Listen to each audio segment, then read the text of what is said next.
War does not usually spare cities. It erases them. It reduces centuries of stone, culture, memory, and human life into ash and silence. In the age of industrial warfare, survival often depended not on courage, preparation, or even surrender, but on timing, navigation, weather, and human error. Sometimes a city survived not because it was defended, but because destruction simply failed to arrive as planned. In the final years of the Second World War, Europe's skies were filled with bombers. They crossed borders invisibly at night, guided by instruments that were still primitive, vulnerable to clouds, smoke, flak, and confusion. Targets were chosen carefully on paper, maps marked, coordinates plotted, objectives defined. But war in the air was never exact, and in one occupied European capital, the difference between annihilation and survival came down to bombs that missed their true target. That city was Copenhagen. By 1945, Copenhagen was a city living under tension but largely intact. Unlike Warsaw, Hamburg, or Dresden, it had not been pulverized by months of strategic bombing. Its streets still carried bicycles, trams, and quiet routines, even under occupation. Churches stood. Historic buildings remained. Neighborhoods functioned, strained, but standing. To the outside world, Copenhagen looked strangely untouched for a capital inside Nazi-occupied Europe. But that appearance of safety was fragile. Hidden inside the city was one of the most important German installations in Scandinavia, a nerve center of repression, intelligence, and terror. And Allied planners had made a decision that would bring bombers directly over Copenhagen's rooftops. The mission was meant to be precise, surgical, controlled. It nearly wasn't. The story of how Copenhagen survived is not one of flawless execution or heroic defense. It is a story of chaos in the air, seconds of misjudgment, and a bombing raid where destruction arrived, but not where it was intended. Denmark had fallen to Germany in April 1940 in a matter of hours. The occupation was swift, efficient, and initially restrained. Unlike in Eastern Europe, the Germans allowed Danish institutions to function, the monarchy to remain, and daily life to continue with minimal disruption. Copenhagen became an occupied capital that still breathed. But beneath that surface calm, resistance was growing. By 1943 and 1944, Danish resistance networks were sabotaging railways, gathering intelligence, and smuggling Jews to safety across the Øresund Strait. German tolerance evaporated. Repression hardened. Arrests increased. Executions followed. At the center of that crackdown stood a single building in central Copenhagen, the Gestapo headquarters for Denmark, known as the Shell House. The Shell House was more than an office building. It was a fortress of fear. Inside its walls, resistance members were interrogated, tortured, and often killed. Archives stored names, addresses, and networks that could unravel the entire Danish underground movement. For the resistance, the Shell House represented a ticking clock. Every day it stood, more people were arrested. Every file stored inside meant another network compromised.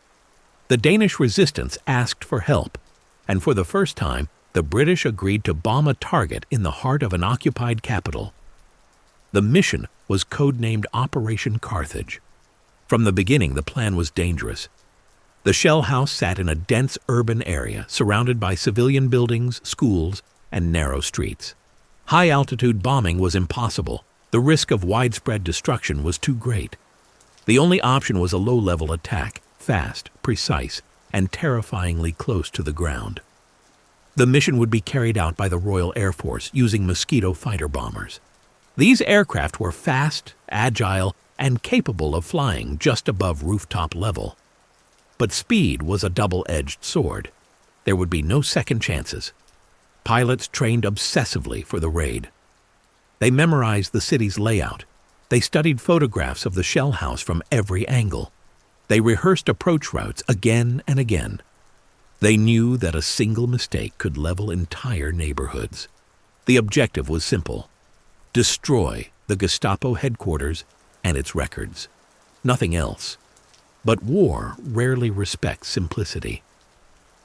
On the morning of March 21, 1945, RAF mosquitoes crossed the Danish coast at low altitude. They skimmed over fields, roads, and waterways, racing toward Copenhagen at terrifying speed. Anti-aircraft guns opened fire as the planes approached the city. Smoke filled the air. Sirens wailed below. Then, everything began to go wrong. One of the lead aircraft clipped a lamppost during its approach. It crashed into a nearby building, exploding in a fireball just short of the target area. Smoke and flames surged upward, creating confusion for the following aircraft. Pilots behind the crash saw a burning structure where the shell house should have been.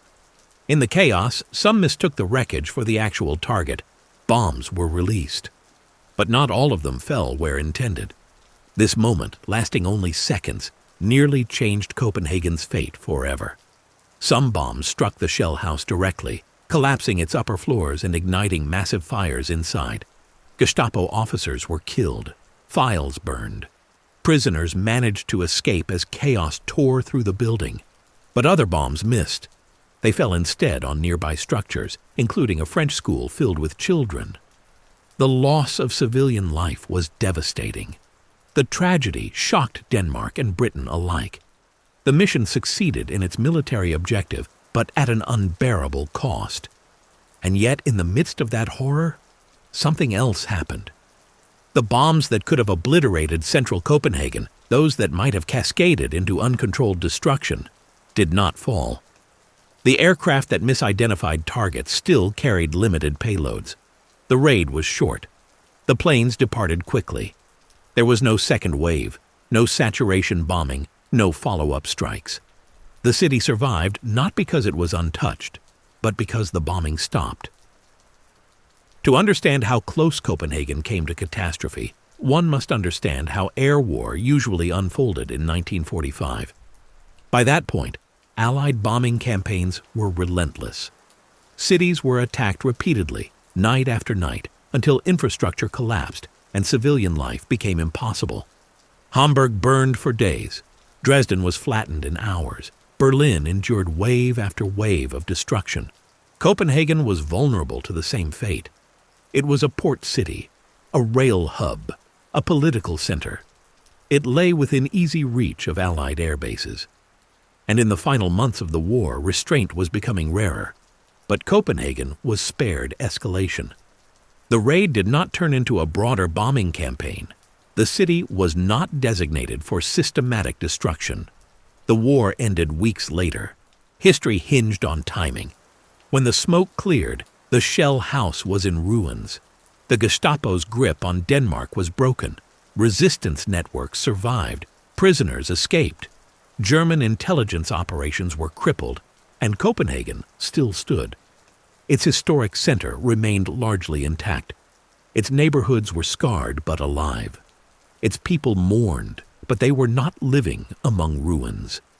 In the aftermath, questions haunted everyone involved. Had the mission been worth it? Could it have been executed differently? Was the risk acceptable? For the Danish resistance, the answer was complicated but clear. Without the raid, many more would have died in Gestapo custody. For the pilots, the mission became one of the most painful operations of the war. Success and tragedy were inseparable. For the city itself, survival came down to margins so thin they are almost unbearable to contemplate. Copenhagen's story stands in stark contrast to other European cities whose fate was sealed by geography, timing, or strategic value. It was not spared because it was insignificant. It was spared because the war ended before it could be targeted again. Because one mission, meant to be precise, did not become a campaign. Because bombs missed, and because there was no time left to correct the error. Had the war continued another 6 months, Copenhagen might not exist as we know it today. Its survival was not inevitable. It was accidental. Today, visitors walk Copenhagen streets unaware of how narrowly the city escaped annihilation. The skyline remains human in scale. Medieval streets blend into modern avenues. Churches, schools, and homes remain where they stood before the war. The shell house site is marked. The memory remains. But the city lives. Copenhagen reminds us of an uncomfortable truth about modern war. Survival is often random. Cities are not saved by morality or mercy. They are saved by weather, miscalculations, mechanical limits, and the ticking clock of history.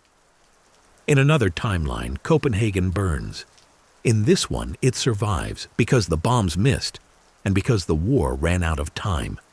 And sometimes, that is all that separates a living city from a dead one.